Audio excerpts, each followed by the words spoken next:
안녕하세요. 바다의 보석 시글라스 사이클린 강연을 맡게 된 도암초등학교 교사 정유라입니다.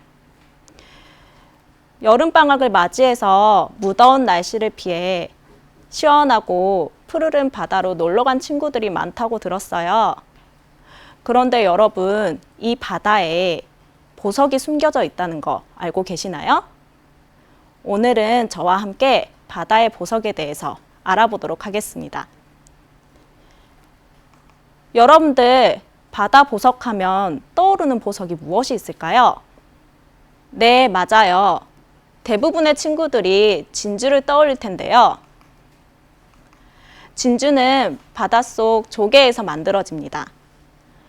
진주가 만들어지는 과정을 간단하게 이야기해 보자면, 조개 내부에 외부 이물질이 들어오게 되면 그 부분은 썩게 됩니다. 결과적으로 그 조개는 죽게 되는데요. 조개는 자신의 몸을 지키기 위해 체액을 분비하게 됩니다.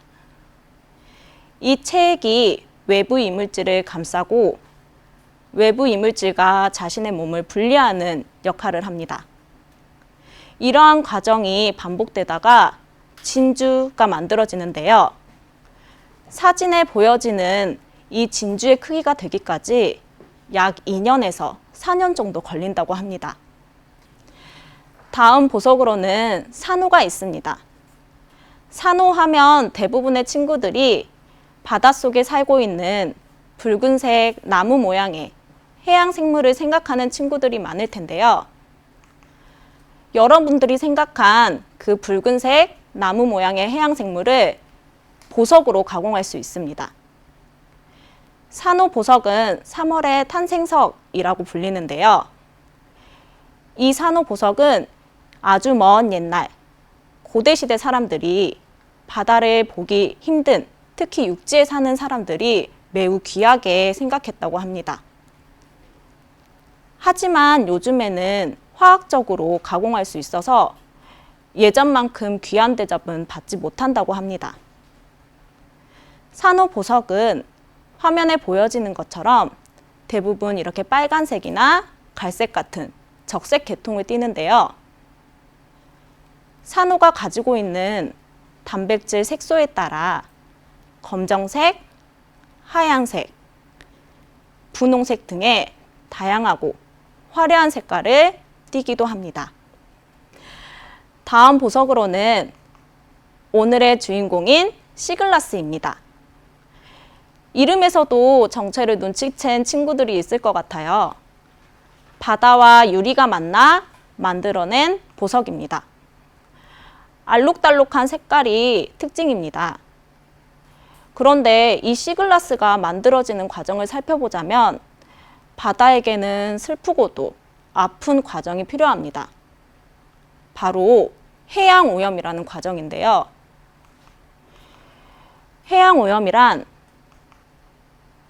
우리가 활동하면서 직접적 혹은 간접적으로 해양에 유입된 물질, 에너지가 수질을 악화시키는 것을 이야기합니다.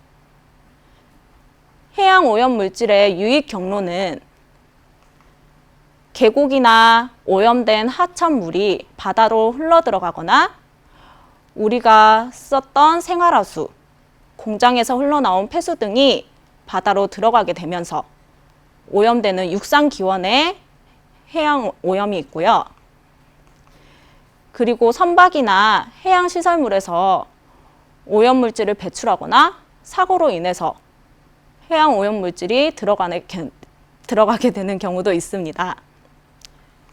해양 오염의 특성을 살펴보면 여기 사진에 보이는 강은 우리나라 부산, 경상남도에 흐르고 있는 낙동강입니다. 이 낙동강은 우리나라 남해로 흘러가고요. 그리고 오른편에 보이는 사진은 우리 지역 주변을 흐르고 있는 영산강입니다. 이 영산강은 우리나라 서해로 흘러가게 되는데요. 산에서 시작된 계곡물들이 하천을 따라 강으로 흘러가고 그러면서 중간중간 오염물질이 계속 유입되게 됩니다. 이 오염물질이 최종적으로 바다에서 전부 모이게 되는 특성을 가지고 있습니다. 다음 특성으로는 여기 사진에 보이는 것은 우리나라 주변을 흐르고 있는 바닷물의 흐름입니다. 그리고 오른편에 보이는 사진은 우리 지구 전체에 흐르고 있는 바닷물의 흐름들이에요. 바닷물은 한 곳에 멈춰 있는 것이 아니라 바닷물의 흐름, 즉 해류를 따라 이동하게 되는데요. 어느 한 바다가 오염이 되면 이 해류를 따라 오염물질이 아주 넓게, 규모가 매우 크게 이동하게 됩니다. 그래서 육상에서 오염된 것보다 해양에서 오염된 것을 치우기 위해서는 돈이 엄청 많이 들거나 혹은 처리가 불가능하다고 합니다.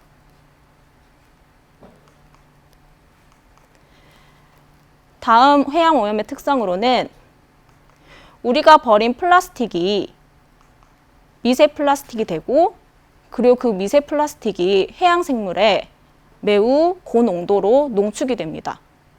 그리고 이 해양 생물을 먹는 우리에게 그 쓰레기들이 다시 들어오게 되는 것입니다. 이 오염물질은 바다에서 배출되지 않고 계속 쌓이게 되면 결국에 우리 인간에게 다시 돌아오게 되는 특성을 가지고 있습니다.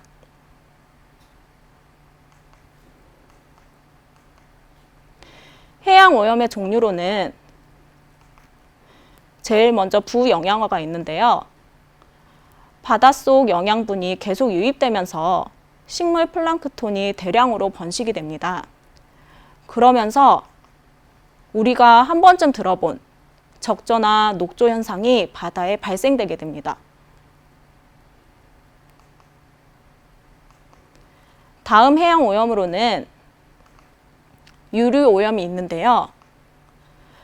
유조선에 적재된 원유나 선박의 연료유가 사고나 혹은 선적과 하역 시 유출이 되면서 오염이 일어나게 되는 겁니다.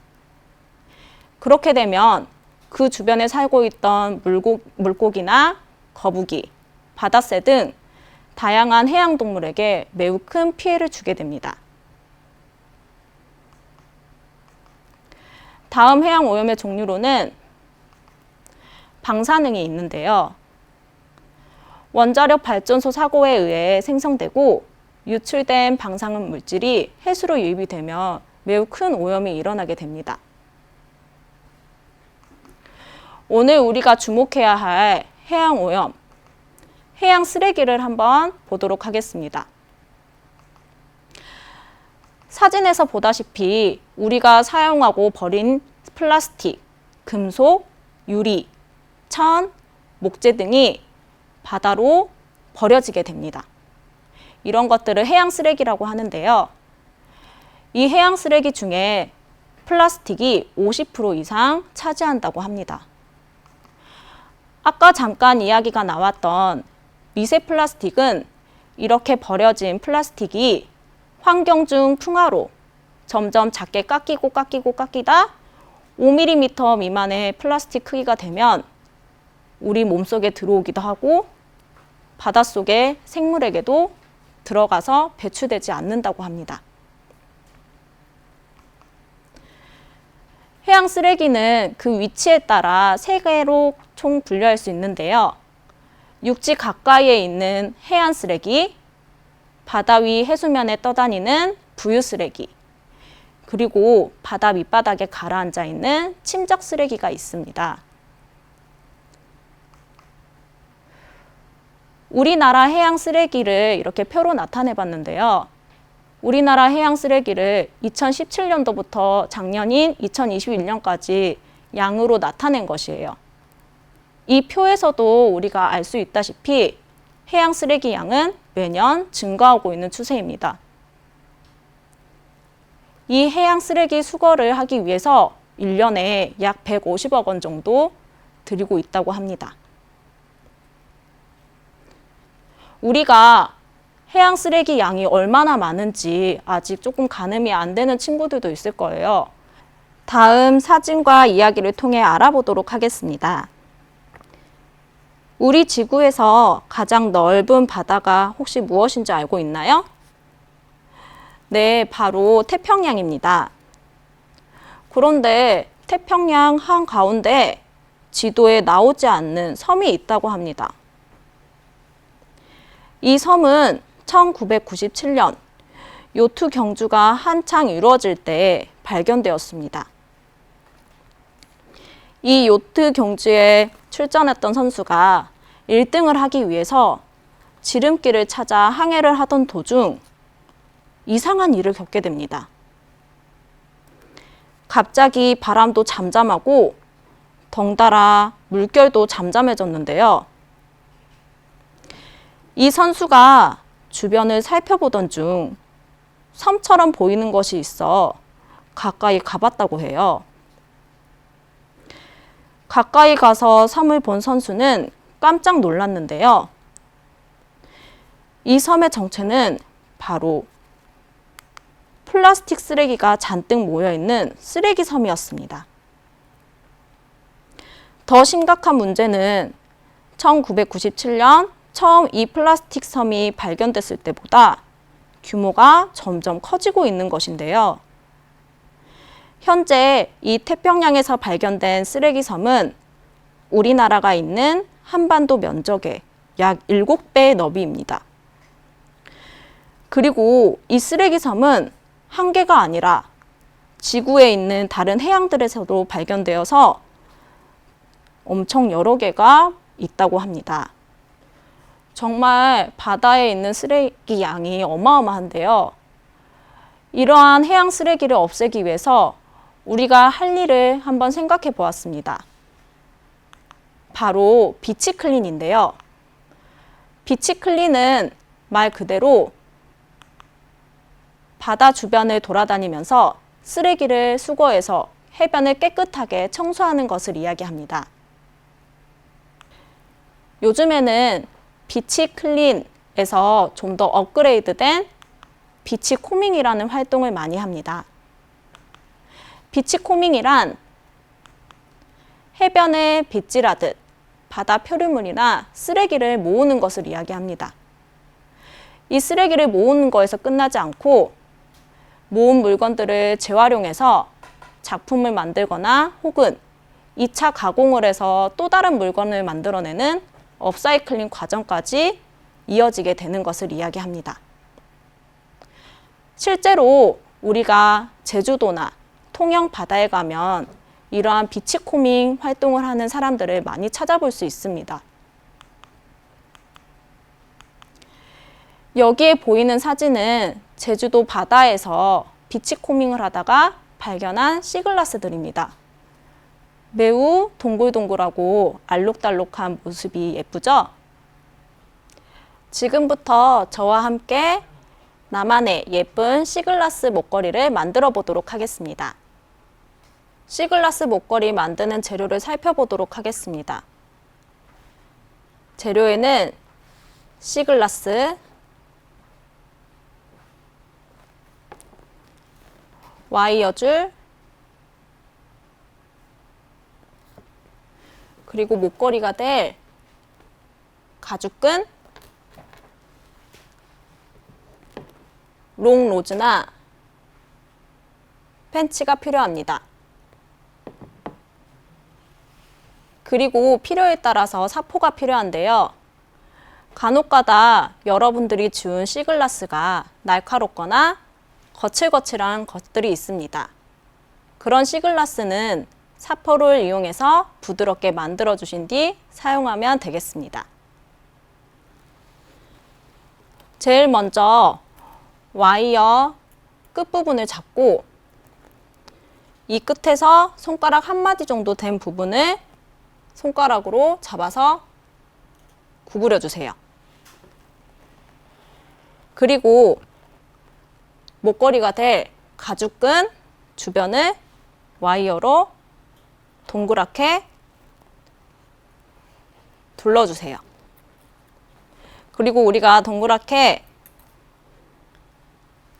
매듭을 지어주도록 하겠습니다.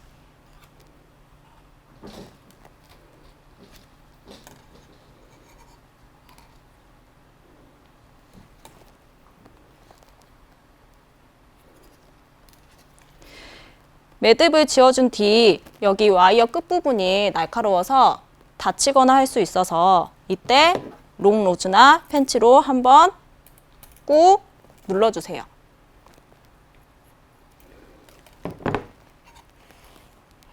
여기까지 한 뒤 C글라스를 이 와이어 긴 부분에 갖다 댄 후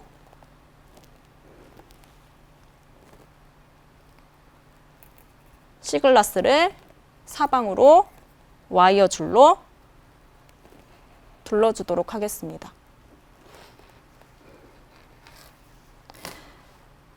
와이어 줄로 사방을 둘러주어야 C글라스가 목걸이에서 빠지지 않겠죠?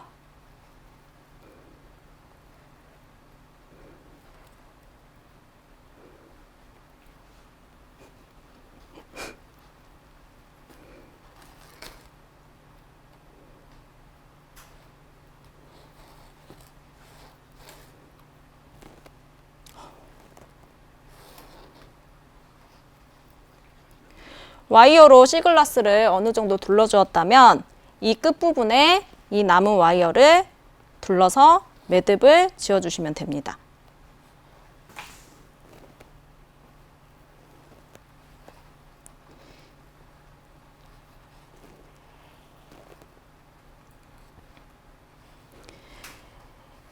여기 와이어도 역시 끝부분이 날카로워서 다치거나 쓸릴 수 있기 때문에 롱 로즈나 펜치로 한 번 더 눌러주시면 됩니다. 이렇게 하면 여러분만의 C글라스 목걸이가 완성이 됩니다. 지금까지 우리가 C글라스 목걸이를 이렇게 만들어 보았는데요. 선생님은 이렇게 직접 착용해 보았습니다. 매우 예쁘지 않나요? C글라스는 이렇게 목걸이뿐만 아니라 모빌, 컵받침 등으로 만들 수 있습니다. 이번 주말 가족과 함께 비치코밍을 하며 예쁜 C글라스를 주워보는 건 어떨까요? 이상으로 바다의 보석 C글라스 사이클링 강연을 맡은 정유라였습니다. 경청해 주셔서 감사합니다.